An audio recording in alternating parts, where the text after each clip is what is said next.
vibré. C'était Léa, ma fille de 17 ans. Le message était court, mais il a glacé mon sang. Papa, ne vends pas la maison. Isabelle n'est pas celle que tu crois. J'ai trouvé quelque chose. Il faut qu'on se parle seul. Ma main tremblait en le relisant. Isabelle, ma femme depuis 3 ans, était à l'étage en train de se préparer pour son cours de yoga. L'agent immobilier devait passer à 14 heures pour finaliser l'annonce. Nous avions déjà convenu de vendre cette maison pour nous installer définitivement dans notre chalet en Haute-Savoie. Un nouveau départ, disait Isabelle, loin des souvenirs douloureux de ma défunte épouse, Sandrine. J'ai jeté un coup d'œil au plafond, entendant les pas d'Isabelle au-dessus de moi, puis j'ai regardé mon téléphone. Léa était au lycée, ou du moins, c'est là qu'elle était censée être. « Tu es où » ai-je répondu. La réponse fut instantanée, à la bibliothèque. J'ai séché le premier cours. Ça ne peut pas attendre. Ma fille n'avait jamais séché un cours de sa vie. Léa était la responsabilité incarnée, l'élève brillante qui venait d'être acceptée à Sciences Po pour la rentrée prochaine. Si elle loupait les cours, c'est que quelque chose de grave se passait. Je passe te chercher dans 20 minutes, ai-je tapé. Laissez-moi revenir en arrière pour vous expliquer comment j'en suis arrivé là. Je m'appelle Thierry Bernard. J'ai 62 ans et j'ai passé 35 ans comme commissaire à la police judiciaire de Lyon. J'ai vu le pire de l'humanité, j'ai plongé mon regard dans celui de tueurs et de menteurs en ne ressentant qu'un détachement professionnel, mais quand il s'agissait de ma propre vie, j'étais aussi aveugle qu'un civil. Sandrine, ma première femme et la mère de Léa, est décédée il y a 5 ans d'un cancer des ovaires. Elle avait 53 ans. Nous étions mariés depuis 25 ans et sa perte m'a presque anéanti. Léa avait 12 ans à la mort de sa mère et nous nous sommes accrochés l'un à l'autre pendant cette période sombre. Elle est devenue plus silencieuse, plus sérieuse, et moi, je me suis perdu. 2 ans après le décès de Sandrine, j'ai pris ma retraite anticipée car je n'arrivais plus à me concentrer. Chaque affaire me rappelait que la vie était courte et injuste. J'ai rendu mon arme de service, vidé mon bureau et essayé de découvrir qui était Thierry Bernard sans son insigne. C'est alors que j'ai rencontré Isabelle sur Internet, sur un site de rencontre pour cadres de plus de 40 ans. Son profil indiquait qu'elle était assistante dentaire, récemment divorcée et sans enfant. Elle aimait la randonnée et les polars. Elle semblait parfaite. Nous nous sommes rencontrés pour un café dans une brasserie près du parc de la Tête d'Or. Elle était attirante, chaleureuse et semblait sincèrement s'intéresser à moi, pas au commissaire, mais à l'homme. Nous avons discuté pendant 3 heures ce premier jour. Elle n'a pas scié quand je lui ai parlé de Sandrine, elle m'a pris la main en disant qu'elle comprenait la douleur de la perte. 6 mois plus tard, nous nous marions à la mairie. Léa était mon témoin. Elle est restée silencieuse durant toute la cérémonie, mais je pensais que c'était juste de la gêne d'adolescente. Isabelle faisait tellement d'efforts pour créer un lien avec elle, mais Léa gardait ses distances. Elle a besoin de temps, me disait Isabelle en me touchant le bras, elle protège la mémoire de sa mère, je comprends. J'aurais dû écouter le silence entre elles au lieu d'écouter les paroles d'Isabelle. Aujourd'hui, après 3 ans de mariage, nous vendions la maison familiale. Isabelle m'avait convaincu que les souvenirs nous freinaient et que le chalet serait notre nouveau foyer, d'autant plus que Léa partirait bientôt à l'université. C'était logique, sauf que Léa était assise dans une bibliothèque en me disant de ne pas vendre. J'ai attrapé les clés de mon SUV et je suis sorti en disant à Isabelle que je devais aller chercher des nuanciers de peinture pour le chalet. Elle m'a souri et m'a embrassé sur la joue, ne tarde pas mon chéri, l'agent sera bientôt là. Le trajet jusqu'au lycée a duré 15 minutes. J'ai trouvé Léa qui attendait devant la bibliothèque municipale d'en face, son sac à dos serré contre sa poitrine. Quand elle est montée dans la voiture, j'ai vu qu'elle avait pleuré. « Qu'est-ce qui se passe, ma puce ?» Elle n'a pas répondu tout de suite, fixant le pare-brise, la mâchoire serrée comme celle de Sandrine quand elle était contrariée. « Roule n'importe où », a fini par dire Léa, « n'importe où elle ne nous trouvera pas. » La peur dans sa voix a réveillé mes instincts de flic. J'ai conduit jusqu'à un parking tranquille au bord de la Saône, loin de la maison, et j'ai coupé le moteur. « Parle-moi. » Léa a sorti son téléphone et a ouvert un dossier de capture d'écran. « Hier soir, je n'arrivais pas à dormir. Tu sais, parfois on se réveille et on entend des bruits. J'ai entendu Isabelle au téléphone en bas. Il était 2 heures du matin. J'ai cru que c'était une urgence, alors je suis allé voir. Elle m'a tendu le téléphone. La première capture était une conversation par SMS entre Isabelle et quelqu'un nommé D. Les messages m'ont glacé le sang. Une fois la maison vendue, on aura assez, avait écrit Isabelle, le vieux n'y voit que du feu. Il a signé les papiers faisant de moi une copropriétaire l'année dernière. Ma gorge s'est nouée. J'avais effectivement signé ces papiers. Isabelle m'avait dit que c'était pour la planification successorale au cas où il m'arriverait quelque chose. Mon notaire me l'avait déconseillé, mais je l'avais ignoré. Continue de lire, a chuchoté Léa. Le message suivant d'Isabelle disait, sa fille soupçonne quelque chose. Je pense qu'elle m'observe, mais elle part à la fac dans 10 mois. Après ça, on sera tranquille. La réponse de D. était, et pour le chalet? Il est aux 2 noms aussi? Isabelle avait répondu, pas encore, mais j'y travaille. Il signera n'importe quoi si je lui demande. Il a tellement besoin d'être heureux après avoir perdu sa précieuse Sandrine. J'ai eu l'impression de recevoir un coup de poing dans l'estomac. Léa me regardait, les larmes coulant sur son visage. Il y a plus, papa. J'ai pris des photos de son ordinateur hier soir pendant qu'elle était sous la douche. Elle l'avait laissé ouvert. Les images suivantes montraient des échanges de mails entre Isabelle et un certain Damien Martini. Les mails remontaient à 2 ans, bien avant qu'elle ne me rencontre. Ils discutaient de cibles, de calendrier et de stratégie de sortie. Il y avait des références à d'autres hommes, d'autres relations. Isabelle n'était pas assistante dentaire, c'était une escroc professionnelle et j'étais sa dernière proie. Mes mains tremblaient tellement que j'ai dû poser le téléphone. 35 ans de carrière dans la police et j'étais tombé dans l'arnaque la plus vieille du monde, le veuf solitaire avec du patrimoine cherchant désespérément de la compagnie. Pourquoi ne me l'as-tu pas dit plus tôt? Ai-je demandé. La voix de Léa s'est brisée, j'ai essayé, papa. Tu te rappelles quand je disais qu'elle sonnait faux? Quand je disais qu'elle en faisait trop? Tu m'as dit que j'étais injuste, que je devais lui donner sa chance. Tu disais que je m'accrochais trop à maman. Elle avait raison. J'avais balayé chaque inquiétude, chaque observation. J'avais tellement hâte de combler le vide laissé par Sandrine que j'avais ignoré l'instinct de ma propre fille. Je suis désolé, ai-je dit, tu avais raison. J'aurais dû t'écouter. Nous sommes restés en silence un moment, puis ma formation a repris le dessus. Les preuves. J'avais besoin de plus de preuves. Est-ce qu'elle sait que tu as trouvé ça? Léa a secoué la tête, j'ai fait attention. J'ai utilisé son ordi quand elle se douchait et j'ai pris des photos. Puis j'ai effacé l'historique et j'ai enregistré son appel téléphonique. Ma fille de 17 ans avait mené une surveillance plus efficace que certains officiers avec qui j'avais travaillé. Fais-moi écouter l'enregistrement. Elle l'a lancé. La voix d'Isabelle était différente, plus dure et plus froide que le ton mielleux qu'elle utilisait avec moi.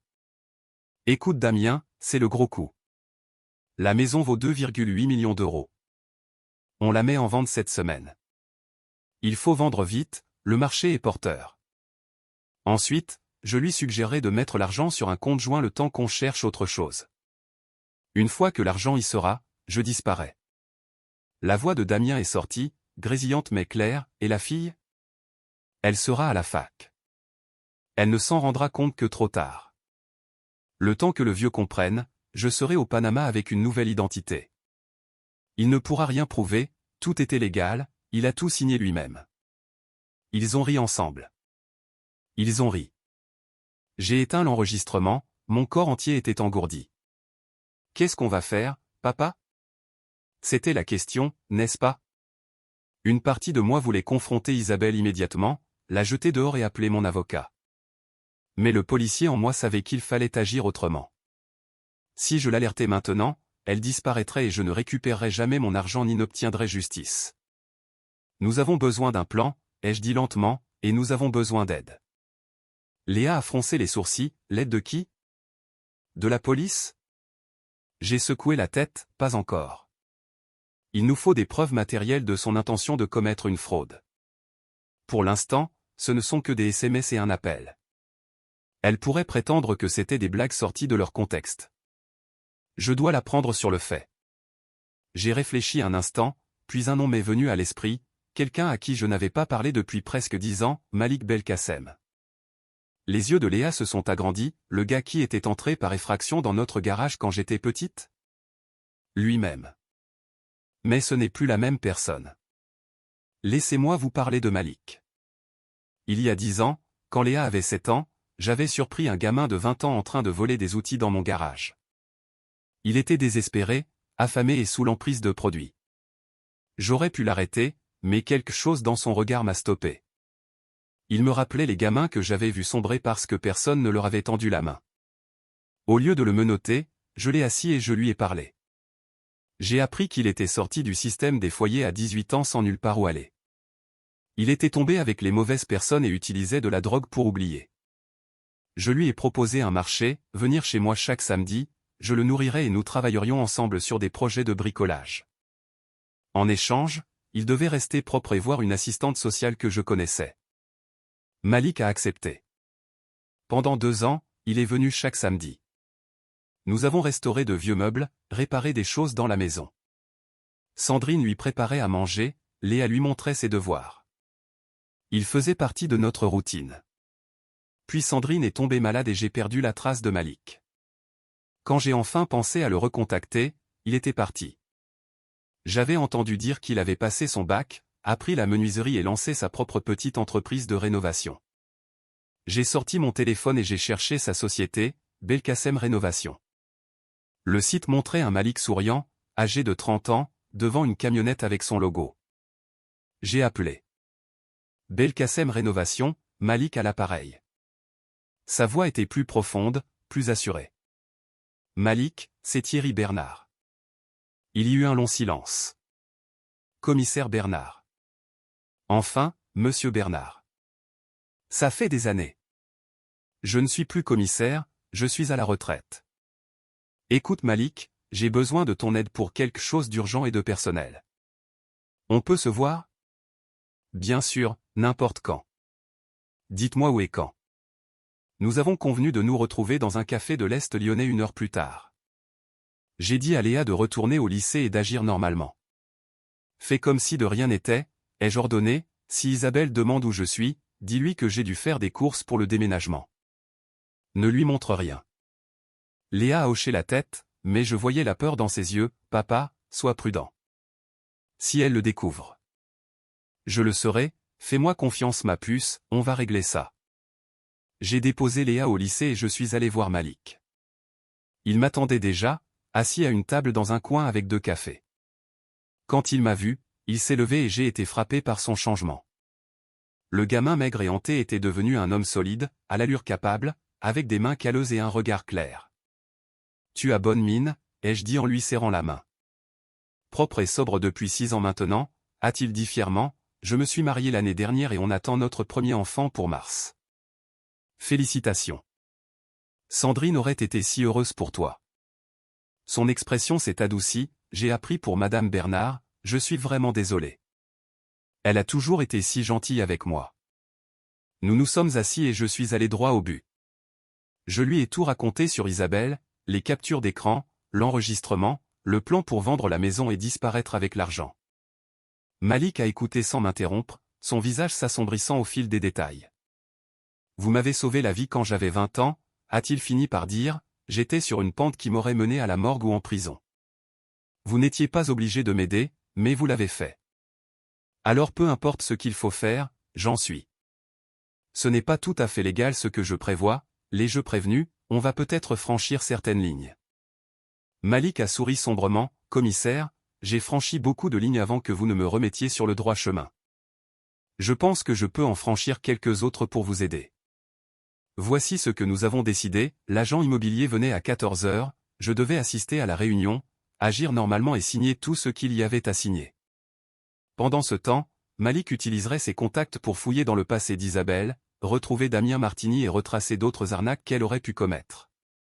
Je connais du monde, a dit Malik, des détectives privés, des gars qui savent déterrer des infos qui ne sont pas dans les fichiers de la police. Je veux tout, ai-je dit, relevé bancaire, identité réelle, mariage passé, ancienne victime. Si elle a déjà fait ça, il y aura une trace. Donnez-moi 48 heures. Nous nous sommes serrés la main et j'ai senti un poids s'envoler de mes épaules. Je n'étais plus seul. En rentrant, Isabelle était dans la cuisine, radieuse dans sa tenue de yoga. Elle m'a embrassé, te voilà. L'agent vient d'appeler, elle a un peu de retard mais sera là à 14h30. Tu es content? J'ai forcé un sourire, bien sûr. Un nouveau départ, non? Exactement. Oh, et je pensais qu'on devrait peut-être ouvrir un compte d'épargne joint une fois la maison vendue, pour tout organiser pendant qu'on cherche notre futur chez nous. C'était là, la mise en place, exactement comme dans l'enregistrement. C'est une bonne idée, ai-je dit, ces mots ayant un goût de poison dans ma bouche, on ira à la banque la semaine prochaine. Isabelle rayonnait. Elle n'avait aucune idée que je savais exactement ce qu'elle manigançait. Le reste de la journée fut un calvaire. Je suis resté assis lors de la réunion avec l'agent immobilier, hochant la tête et signant des documents pendant qu'Isabelle jouait le rôle de l'épouse dévouée. Je la regardais me toucher le bras, rire aux plaisanteries de l'agent, parler de notre avenir. Chaque geste était un mensonge, chaque mot faisait partie de l'escroquerie. Quand l'agent est parti, Isabelle a suggéré de fêter ça au restaurant. J'ai prétexté de la fatigue et je me suis retiré dans mon bureau. J'ai envoyé un SMS à Malik, où on en est. Sa réponse a été rapide, on avance. On a trouvé Damien Martini, il est à Miami. Casier judiciaire pour fraude et usurpation d'identité. Je continue mes recherches. Durant les 2 jours suivants, j'ai mené une double vie. Pour Isabelle, j'étais le mari aimant, enthousiaste à l'idée du déménagement. Pour Léa et Malik, je montais un dossier. Malik travaillait vite. Le jeudi soir, il avait découvert la véritable identité d'Isabelle. Son nom n'était même pas Isabelle Wilson, mais Inès Nova, et elle avait une série d'alias dans plusieurs pays d'Europe. Damien Martini était son complice. Ensemble, ils avaient escroqué au moins 5 autres hommes pour des sommes considérables. Une victime à Seattle avait perdu toutes ses économies de retraite, une autre à Boston son entreprise familiale. Aucun d'eux n'avait pu prouver la fraude car, techniquement, Isabelle n'avait jamais rien volé. Les hommes avaient signé les cessions d'actifs de leur plein gré, avaient mis son nom sur leur compte volontairement. Au moment où ils comprenaient, elle était déjà loin. Le schéma est toujours le même, expliqua Malik alors que nous étions assis dans sa camionnette sur un parking de Villeurbanne, elle cible des veufs ou des divorcés, des hommes avec un patrimoine important et une fragilité émotionnelle. Elle gagne leur confiance, devient indispensable et prend progressivement le contrôle des finances. Une fois qu'elle a l'accès légal à l'argent, elle s'évapore. Comment n'a-t-elle jamais été prise? Parce que c'est difficile à poursuivre. Les victimes signent tout de leurs propres mains. Elle fait attention à ne jamais falsifier de signature ou menacer quiconque. C'est de la manipulation psychologique, pas du vol traditionnel. Et la plupart des victimes ont trop honte pour porter plainte ou rendre l'affaire publique. J'ai pensé à ces autres hommes, à ce qu'ils avaient dû ressentir en comprenant qu'on s'était joué d'eux. La honte, la colère, l'incrédulité. Je comprenais maintenant pourquoi ils s'étaient tus. Nous devons la prendre en flagrant délit, ai-je dit, il nous faut une preuve de son intention qui tienne devant un tribunal. Malik a hoché la tête, j'ai une idée, mais vous n'allez pas aimer. Son plan était risqué, laisser la vente de la maison aller jusqu'au bout. Laisser Isabelle croire que tout se passait comme prévu. Mais au lieu de mettre l'argent sur un compte joint ordinaire, je travaillerai avec mon notaire pour tendre un piège. On crée un faux compte, a expliqué Malik, un compte qui semble réel mais qui est en fait surveillé. Quand elle essaiera d'accéder à l'argent ou de le transférer, nous aurons la preuve du vol, un vrai vol caractérisé. Elle est maline, ai-je dit, elle saura que quelque chose cloche si je change soudainement de plan. Alors ne changez rien. Dites-lui exactement ce qu'elle veut entendre, mais faites en sorte que votre notaire installe des garde-fous en coulisses. Est-ce que vous avez une totale confiance en lui? J'ai pensé à maître Richard Morvan, qui s'était occupé de la succession de Sandrine et qui essayait de me mettre en garde contre Isabelle depuis des années. Oui, j'ai une confiance absolue en lui. Alors parlez-lui demain. En attendant, je vais continuer à creuser. Si on peut trouver Damien Martini et le faire parler, on pourra les faire tomber tous les deux. Cette nuit-là, je suis resté allongé à côté d'Isabelle, écoutant sa respiration. Elle dormait paisiblement, sans aucun souci. Comment faisait-elle? Comment pouvait-elle dormir à côté de quelqu'un qu'elle prévoyait de détruire? J'ai repensé à Sandrine, au véritable amour que j'avais eu et perdu. Isabelle avait utilisé ce deuil contre moi, elle avait fait de ma solitude une arme. La rage que je ressentais était presque insupportable, mais je ne devais rien laisser paraître. Pas encore.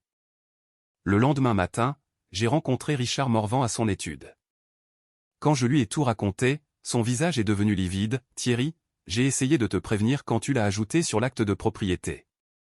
Quand tu l'as mise bénéficiaire de ton assurance vie, je t'ai dit que c'était trop tôt.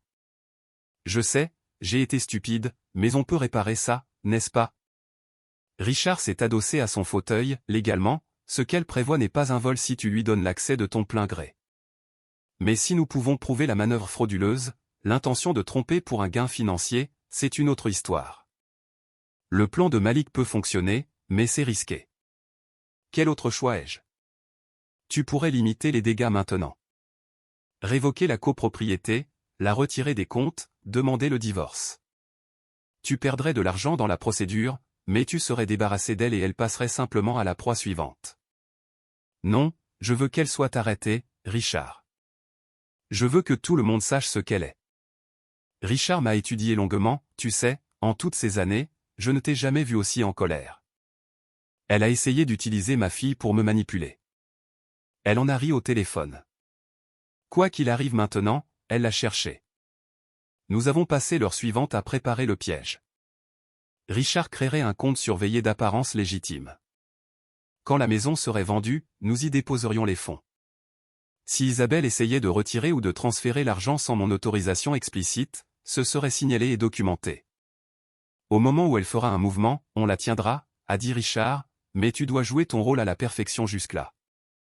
Si elle soupçonne la moindre chose, tout tombe à l'eau. Je sais.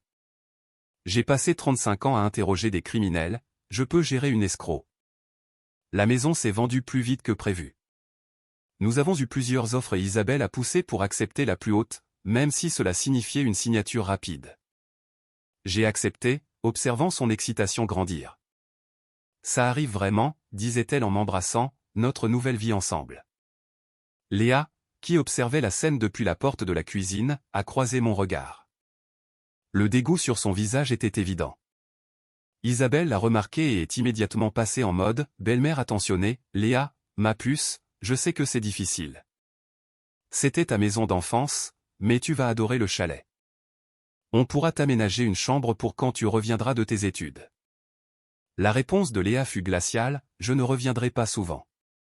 Le sourire d'Isabelle a vacillé une fraction de seconde avant qu'elle ne se reprenne, eh bien, tu seras toujours la bienvenue quand tu le voudras. Une fois qu'Isabelle fut montée, Léa est venue vers moi, je ne supporte plus de la voir faire semblant. Papa, quand est-ce que ça va finir? Bientôt. La signature est vendredi prochain. C'est là qu'on saura si elle mord à l'hameçon. La semaine a traîné en longueur. Isabelle était constamment sur son téléphone, probablement pour coordonner les opérations avec Damien. Je l'ai surprise à sourire en lisant des SMS, cachant rapidement son écran quand j'entrais dans la pièce. Malik m'appelait tous les jours. Il avait localisé Damien Martini dans un hôtel près de l'aéroport de Lyon. Il est là depuis 3 semaines, sous un faux nom. Je pense qu'il attend que la vente soit conclue avant de quitter le pays. Tu peux garder un œil sur lui? J'ai un ami qui surveille l'hôtel. Damien n'ira nulle part sans qu'on le sache. Enfin, le jour de la signature est arrivé. Isabelle et moi étions dans le bureau de Richard pour signer les documents définitifs. Le chèque de l'acheteur a été déposé sur le compte surveillé, 2,8 millions d'euros.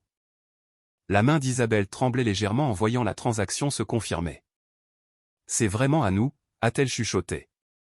C'est vraiment à nous, ai-je répété, sachant que le piège était désormais en place.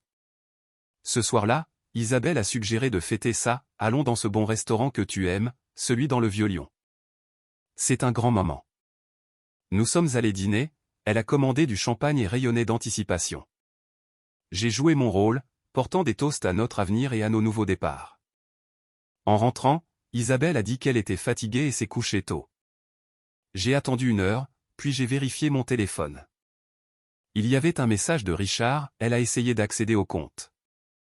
Tentative de virement de 2,5 millions d'euros vers un compte offshore aux îles Caïmans. Le virement a été bloqué et signalé. Nous avons tout documenté. Mon cœur battait la chamade. Elle l'avait vraiment fait, le jour même de la signature. J'ai transféré le message à Malik. Sa réponse fut immédiate, Damien Martini vient de quitter son hôtel, il se dirige vers l'aéroport Saint-Exupéry.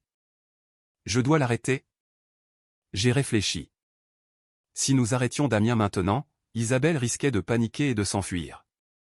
Il fallait les avoir tous les deux. Laisse-le partir, ai-je répondu, suis-le jusqu'à l'aéroport mais ne l'arrête pas. Je veux voir ce qu'Isabelle fait quand elle comprendra que l'argent n'a pas été transféré. Je me suis couché, restant éveillé dans le noir. Isabelle dormait déjà, ou faisait semblant. Mon téléphone était sous mon oreiller, j'attendais des nouvelles. À 3 heures du matin, le téléphone d'Isabelle a vibré. Elle s'en est saisie immédiatement, a glissé hors du lit et s'est enfermée dans la salle de bain. J'ai entendu sa voix étouffée, pressante et furieuse. Quand elle est revenue au lit, j'ai fait semblant de dormir. Elle est restée allongée longtemps, sans bouger, essayant probablement de comprendre ce qui avait échoué. Le lendemain matin, Isabelle était différente, tendue, distraite. Elle vérifiait sans cesse son téléphone, la mâchoire serrée de frustration. « Tout va bien ?» ai-je demandé innocemment au petit déjeuner. « Très bien », a-t-elle répondu brusquement, « juste des problèmes avec ma sœur, rien d'important. » Elle n'avait jamais mentionné de sœur auparavant. Vers midi, elle m'a dit qu'elle devait faire des courses et a quitté la maison. J'ai immédiatement appelé Malik. Elle bouge. Tu peux la suivre? Déjà fait, je suis 3 voitures derrière elle. Pendant l'heure qui a suivi, Malik a suivi Isabelle à travers la ville. Elle s'est rendue dans une autre banque, a essayé d'ouvrir un nouveau compte et a été éconduite car il ne pouvait pas vérifier ses informations. Elle s'est rendue à une cabine publique, a passé plusieurs appels, puis elle a conduit jusqu'à un garde-meuble à Vénissieux. Elle accède à un box, a rapporté Malik, le numéro 247. Elle est dedans depuis 10 minutes. Tu peux voir ce qu'il y a à l'intérieur. J'y travaille. 20 minutes plus tard, Malik m'a envoyé des photos.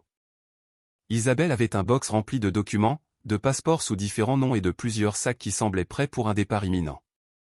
Elle prévoyait de s'enfuir depuis le début, a dit Malik, ce n'est pas son premier coup. Elle a des stratégies de sortie à n'en plus finir. Où est-elle maintenant? Elle revient vers chez vous. Elle a l'air furieuse. Quand Isabelle est rentrée, elle était de nouveau en pleine représentation, souriante, affectueuse, s'enquérant de ma journée. Mais je voyais le calcul derrière ses yeux, elle cherchait sa prochaine manœuvre. Le soir même, Richard a appelé, Thierry, elle a réessayé. Autre méthode cette fois, elle a tenté d'ouvrir une ligne de crédit jointe en utilisant la vente de la maison comme garantie. La banque m'a appelé car je suis listé comme ton représentant légal. Je leur ai dit de refuser la demande. Isabelle devenait désespérée. L'argent était là, à portée de main, mais elle ne pouvait pas y toucher. Elle était prise au piège. J'ai décidé qu'il était temps d'en finir.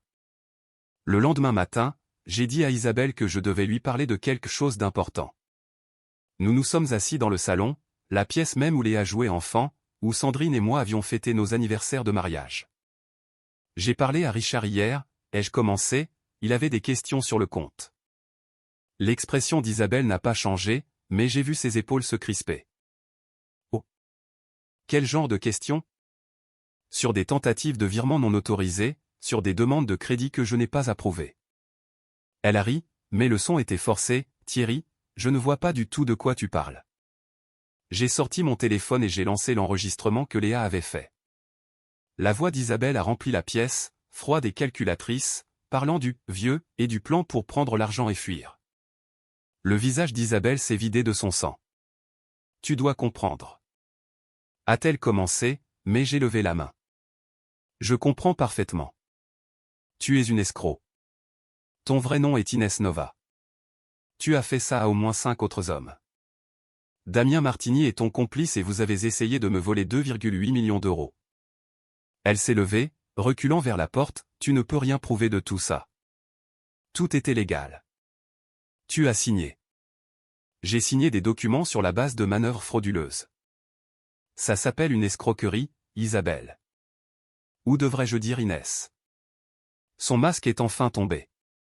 L'épouse douce et aimante a disparu, remplacée par quelque chose de bien plus sombre. Tu te crois malin, commissaire, mais j'ai un accès légal à tout. La maison était à nos deux noms. N'importe quel avocat dira que j'avais droit à cet argent. Sauf que j'ai des enregistrements où tu admets ton intention de me frauder. J'ai les preuves de tes précédentes arnaques. Et ton complice, Damien Martini, est en garde à vue. C'était un bluff. Damien était dans un avion pour Miami, mais Isabelle ne le savait pas. Ses yeux se sont agrandis. Tu mens? Vraiment? Tu veux l'appeler pour vérifier?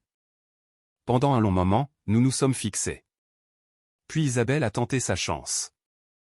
Elle s'est précipitée vers la porte d'entrée, mais Léa l'attendait là, avec Malik à ses côtés. Ma fille attendait dehors, comme prévu. Tu vas quelque part, Isabelle?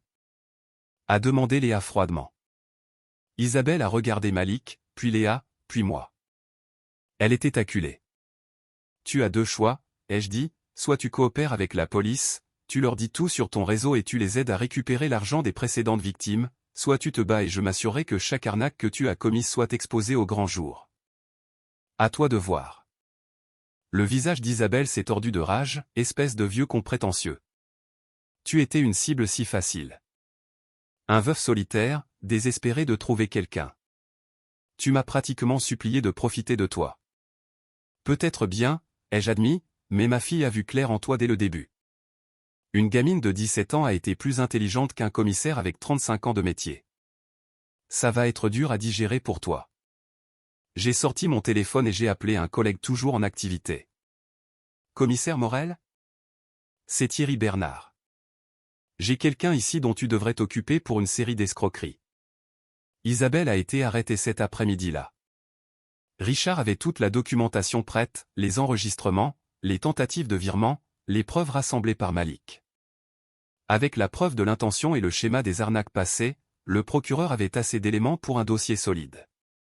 Damien Martini a été arrêté à l'aéroport de Miami 2 jours plus tard alors qu'il tentait d'embarquer pour l'Argentine. Il a balancé Isabelle immédiatement, confirmant tout et fournissant des détails sur des arnaques remontant à 7 ans. L'enquête a révélé 12 victimes à travers l'Europe et l'Amérique du Nord, pour un préjudice total dépassant les 8 millions d'euros. Une partie de l'argent a été récupérée sur des comptes offshore, bien que la majeure partie se soit envolée. Isabelle, ou Inès, a été condamnée à 8 ans de prison ferme. Damien a pris 6 ans pour sa coopération. Toute l'affaire a duré 8 mois, depuis ce premier SMS de Léa jusqu'au verdict. Pendant ce temps, j'ai appris des vérités difficiles sur moi-même. J'avais été tellement concentré sur mon propre deuil que j'avais ignoré tout le reste et tout le monde.